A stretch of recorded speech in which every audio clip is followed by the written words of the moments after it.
kita punya Allah yang dahsyat. Great is our God. Hallelujah. Are you ready? Pelukis cakrawala, merangkai jagat raya, pencipta alam semesta,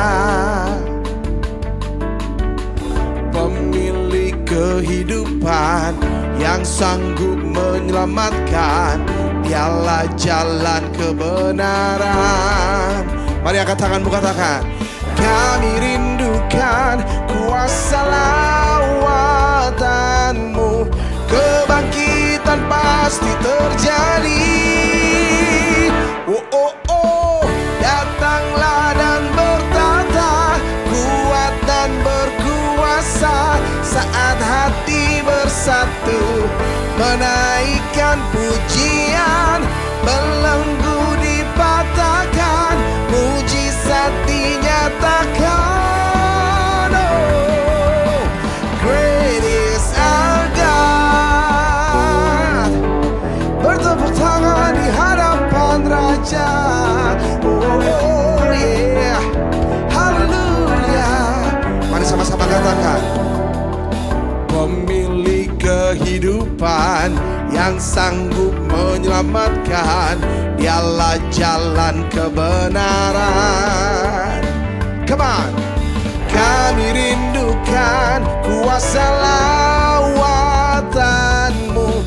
Kebangkitan pasti terjadi. Oh, oh, oh, oh, oh. Datanglah dan bertata, kuat dan berkuasa.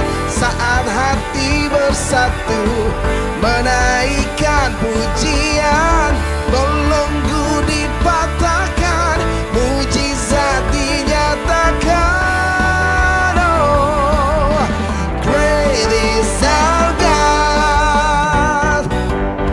Oh yeah. Mari saudaraku bertepuk tangan bersama di hadapan Raja kita.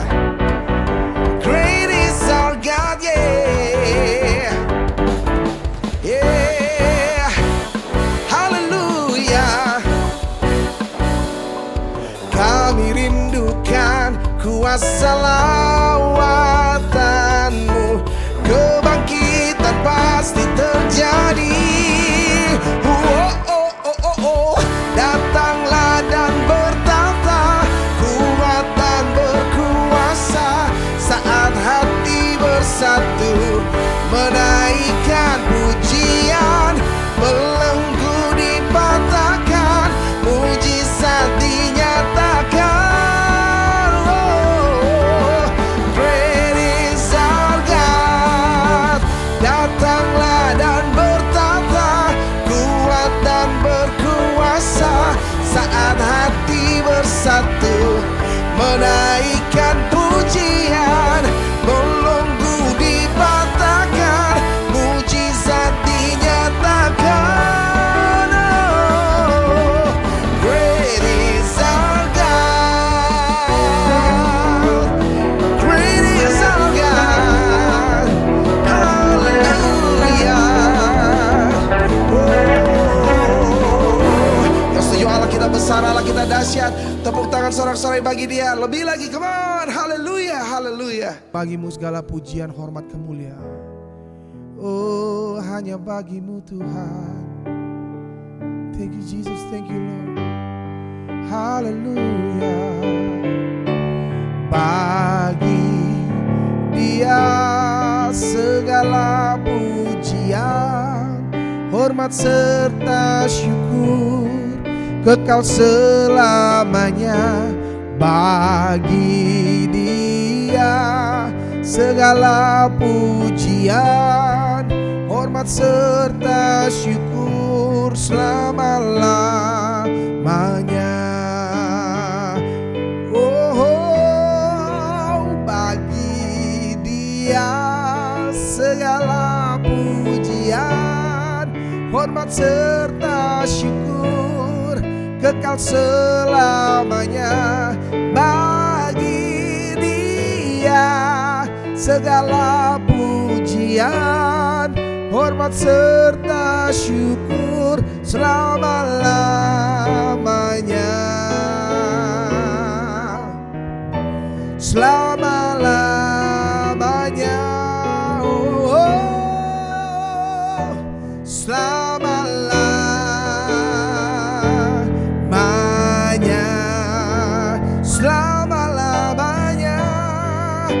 hormat pujian bagimu.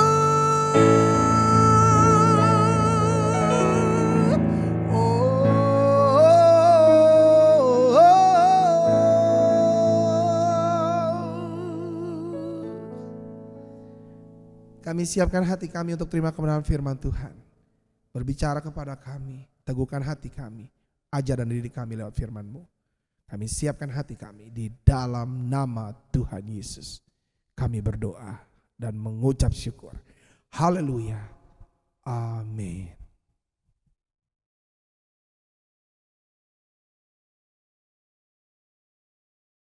Shalom semuanya, jemaat GBI Muara Karang dan juga saudara-saudara lainnya yang sedang mengikuti ibadah online pada hari ini. Puji Tuhan, apa kabar saudara? Luar biasa. Ya, yes, memang Tuhan Yesus kita luar biasa.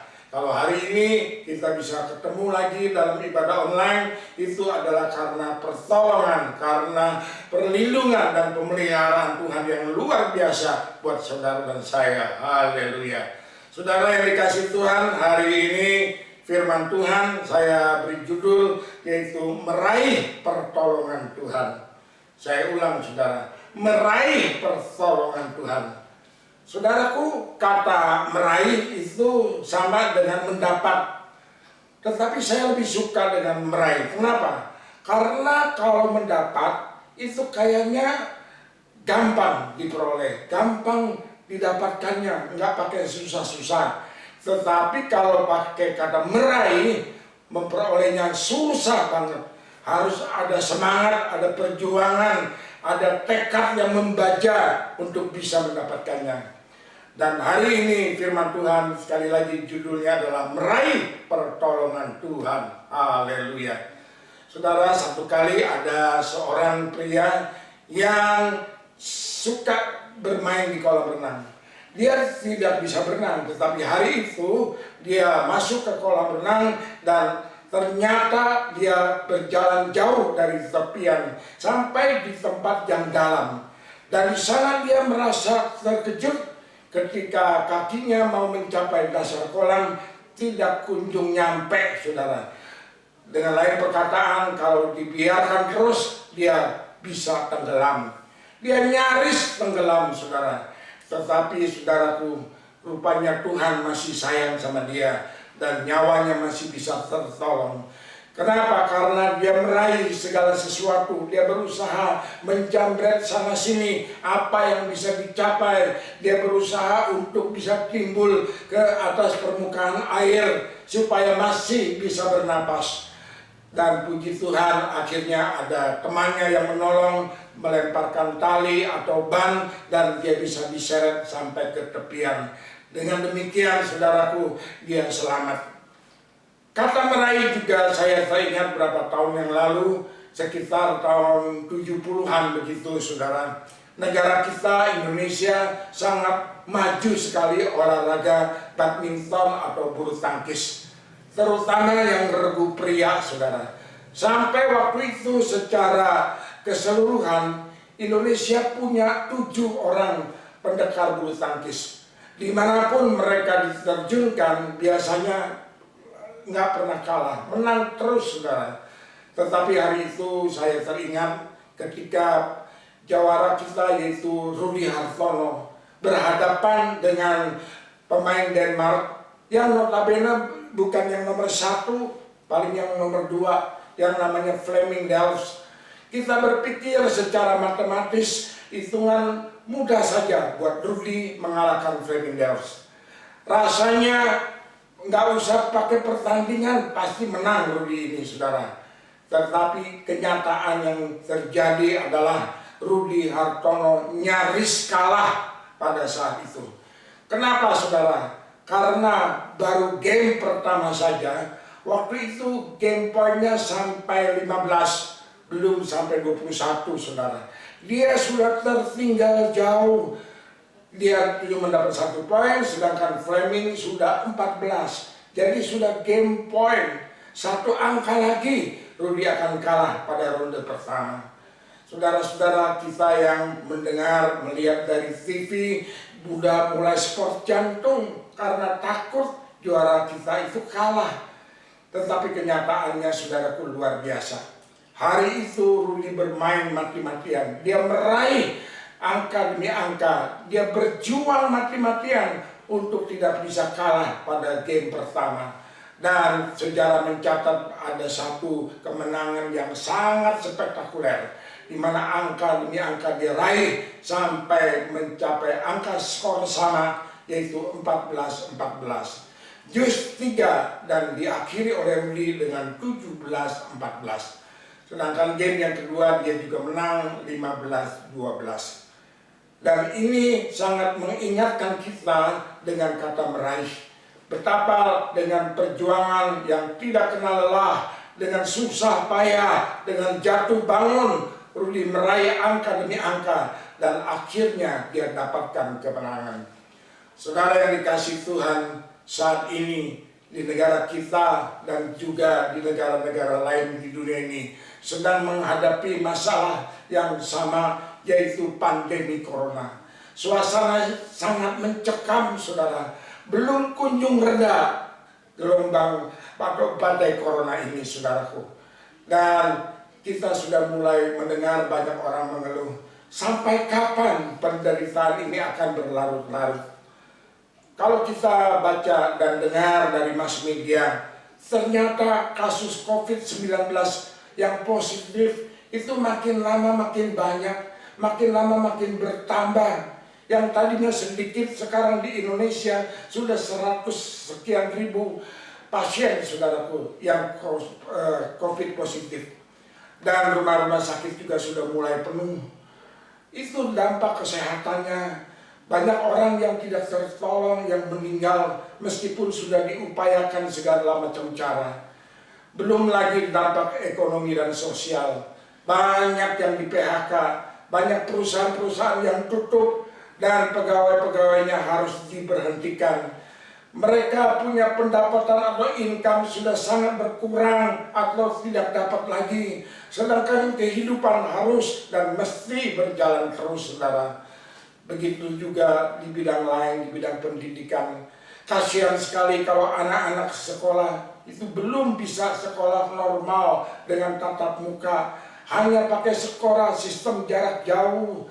Mesti pakai masker, kemana-mana kita harus pakai masker. Yang nggak pakai masker akan ditangkap dan didenda atau disuruh kerja sosial. Dan juga kita harus menjaga jarak, harus jaga kebersihan, sering cuci tangan, dilarang berkerumun. Dan banyak hal-hal lain yang membatasi kegiatan manusia, saudara. Saudara-saudara yang dikasihi Tuhan, sampai orang dimanapun berada, mereka mulai ada satu kerinduan, ada satu pertanyaan besar di dalam hatinya. Kapan terjadi pemulihan itu?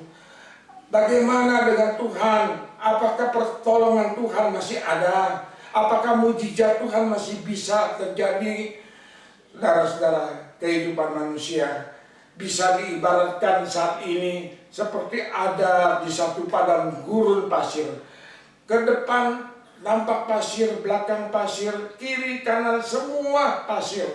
Semua kering kerontang, semua gersang, semua menakutkan, semua mencekam. Orang mulai rindu dengan satu tempat yang subur, dengan satu oase atau mata air kehidupan di padang pasir. Itulah yang menjadi kerinduan dari kita semua, saudara. Saudara-saudara yang dikasihi Tuhan, hari ini ada satu kabar baik buat kita semua. Buat satu kabar yang Tuhan berikan kepada kita, yaitu di Yesaya 46 ayat yang ke-11. Bunyinya begini, aku yaitu Tuhan telah merencanakannya, maka aku Tuhan hendak melaksanakannya. Haleluya. Saudara, ini adalah janji Tuhan. Dan kita percaya janji Tuhan ya dan amin pasti akan digenapi. Cuma yang menjadi masalah, kita manusianya itu punya karakter yang kurang sabar, yang tidak mau lama-lama, yang maunya instan. Kalau bisa menurut keinginan dan kehendak kita, besok badai corona sudah berhenti, dan lusa kehidupan sudah normal kembali. Itulah yang menjadi sesuatu yang sangat-sangat kita dambakan. Tetapi kita lihat banyak orang mulai tawar hati, banyak orang mulai kecewa, banyak orang bahkan mulai putus asa, dan yang lebih parah lagi meninggalkan Tuhan. Sedangkan saudara-saudara, ada ayat firman Tuhan di dalam Amsal 24 ayatnya yang ke-10 yang berkata begini, jika saudara dan saya tawar hati pada masa kesesakan, maka kecillah kekuatanmu. Ini bukan saya yang bilang, tapi firman Tuhan yang mengatakan, kalau pada masa kesulitan, masa kesesakan ini, saudara dan saya kecil hati, tawar hati, maka kecillah kekuatan kita. Padahal dalam kondisi seperti sekarang, untuk menghadapi badai corona, kita memerlukan satu kekuatan yang besar. Bukan hanya dengan kekuatan kita sendiri, tetapi mohon kekuatan dari Roh Kudus, mohon kekuatan daripada Tuhan. Saudara yang dikasihi Tuhan, kita lihat bagaimana perjalanan waktu demi waktu berjalan terus, dan pemulihan itu sampai saat ini belum terjadi. Sampai ada satu ayat yang luar biasa yang merupakan kabar baik buat kita semua. Saya mau katakan pada saudara, yaitu dari 2 Tawarikh 7 ayatnya yang ke-14. Dengar baik-baik saudara, bunyinya begini. Dan umatku yang atasnya namaku disebut merendahkan diri, berdoa dan mencari wajahku. Haleluya. Dan juga selain itu lalu berbalik dari jalan-jalannya yang salah, maka aku akan mendengar dari surga dan mengampuni dosa mereka serta memulihkan negeri mereka. Ini adalah janji Tuhan. Dalam bahasa Inggrisnya lebih hebat lagi, saudaraku, kedengarannya lebih dahsyat. 2 Chronicles 7 verse 14. If my people who are called by my name will humble themselves and pray and seek my face and turn from their wicked ways, then I will hear from heaven and I will forgive their sin and will heal their land. Haleluya. Ini adalah janji Tuhan buat saudara dan saya. Saudara, ada beberapa hal yang perlu kita perhatikan di sini. Belajarlah untuk merendahkan diri, berdoa, dan juga berbalik atau mencari wajah Tuhan dan berbalik dari jalan-jalan yang salah. Maka Tuhan akan mengampuni kita dan memulihkan negeri kita. Haleluya. Jadi pada intinya yang pertama, yaitu Tuhan mau saudara dan saya belajar merendahkan diri. Kita lihat bagaimana Yesus pun merendahkan diri. Di Matius 11 ayat 29 dikatakan, belajarlah padaku, pada Yesus, karena aku lemah lembut dan rendah hati. Saudara, lawan kata dari rendah hati adalah kesombongan atau congkak. Dan perhatikan saudara, Tuhan tidak suka sama kecongkakan. Yakobus 4 ayat 6 berkata, Allah menentang orang yang congkak, tetapi mengasihi orang yang rendah hati. Inilah yang pertama saudaraku, kita Tuhan mau menjadi orang-orang yang rendah hati. Saudara yang dikasihi Tuhan, poin merendahkan diri ini tergambar dengan jelas. Ada 2 kejadian di dalam Alkitab. Yang pertama peristiwanya yaitu pada waktu Tuhan Yesus menyembuhkan hamba dari seorang perwira di Kapernaum. Ada seorang perwira di Kapernaum mempunyai hamba, bukan anaknya, bukan keluarga, hanya hamba saudara, hanya budaknya yang sedang sakit keras, dan dia minta pertolongan daripada Tuhan.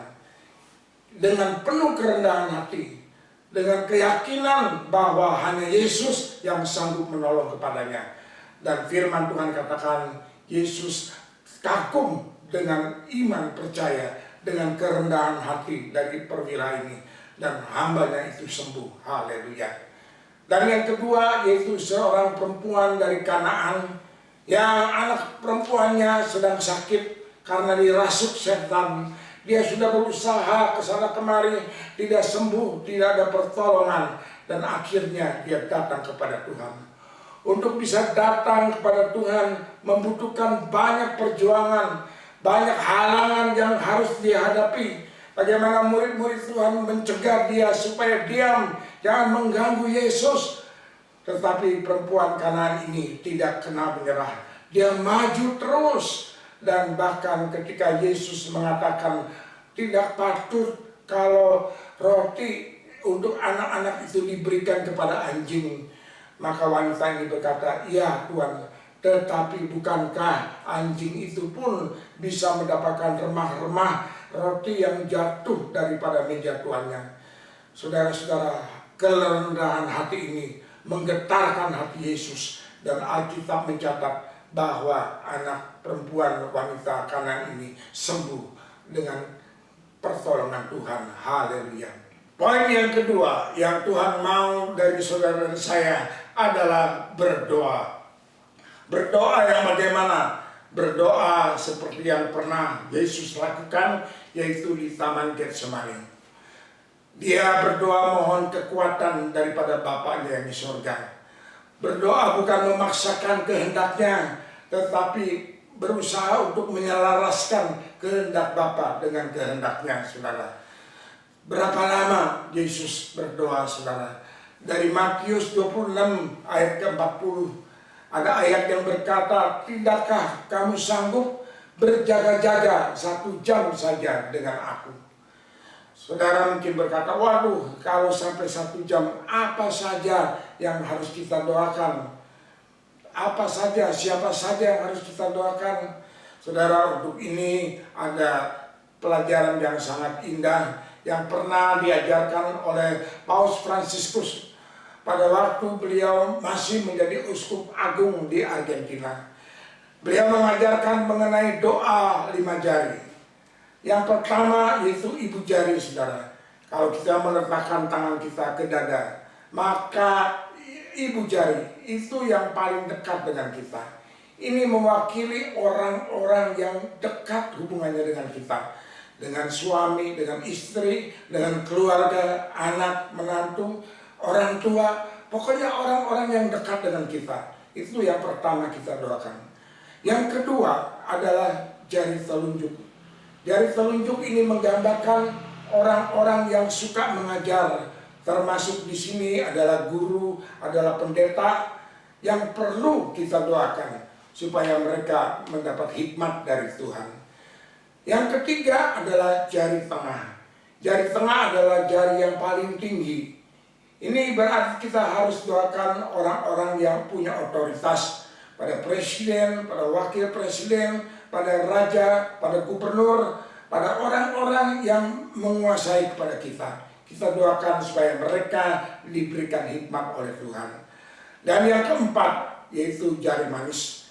Jari manis adalah jari yang paling lemah. Berarti kita harus ingat dan mendoakan orang-orang yang lemah, orang-orang yang sedang sakit, yang membutuhkan pertolongan. Dan yang terakhir, yang jari kelingking, itu yang paling kecil. Ini menggambarkan kepentingan diri kita sendiri. Jadi setelah kita mendoakan semua, maka yang terakhir kita berdoa buat pribadi kita, saudara. Saudara-saudara, itulah poin yang kedua, yaitu mengenai berdoa. Poin yang ketiga, yaitu kita harus mencari wajah Tuhan. Merindukan dan mencari wajahnya Tuhan. Setiap hari, setiap saat.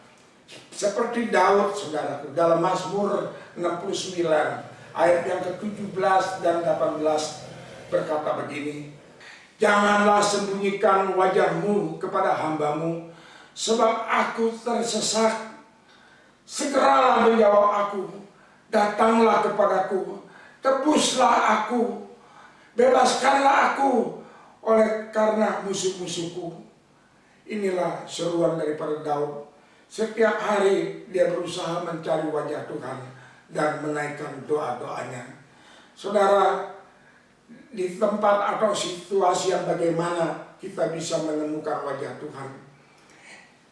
Ibaratnya begini saudaraku, ada seorang petani yang kehilangan arlojinya pada waktu dia berada di dalam lumbung yang penuh dengan jerami.